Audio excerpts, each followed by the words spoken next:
Сегодня с утра учебные заведения по всему Крыму получили сообщения о минировании. Это были анонимные письма, пришедшие на электронную почту. К школам и вузам сразу подъехали правоохранительные органы, пожарные машины. Ученики и студенты были эвакуированы. Внимание, общая эвакуация. Всем немедленно покинуть здание.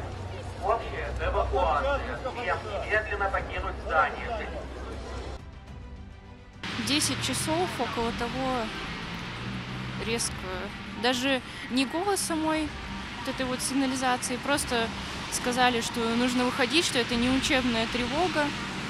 Мы сидели на паре, быстренько все выбежали, постояли буквально несколько минут за забором, и потом нас сразу отпустили. В результате власти некоторых администраций городов приняли решение отменить занятия. Письма о минировании поступили в учебные заведения Симферополя, Судака, Керчи, Алушты, Севастополя, Феодосии, Евпатории, Бахчисарая, Советского района и других. Студентам КФУ в крымской столице не повезло еще больше. После университета сообщение о минировании поступило и на адрес студенческих общежитий. Студенты оказались на улице под снегом. Приехала полиция, ждем кинологов. Студентов эвакуировали, кто-то уехал домой, кто-то ушел гулять. Ничего пока не говорили, охранник всех сопроводил к выходу, все тихо, мирно вышли и спокойно стояли, ждали известий о том, что происходит, что случилось. Да нет, это не было сильно страшно, это было, скорее всего, напряжно.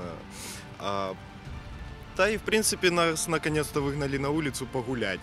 Ну, погода, конечно, не очень. Погода вообще не очень, если честно, для гуляний, столовые все забиты и так далее. Но, в принципе, это наша безопасность, поэтому мы будем соблюдать все меры, которые нам сказали. Глава Крыма Сергей Аксенов поспешил сообщить, что анонимные сообщения поступают из-за пределов Крыма. Информация о минировании ни в одном учебном заведении не подтвердилась, но сообщениями о массовом минировании займется Следственный комитет.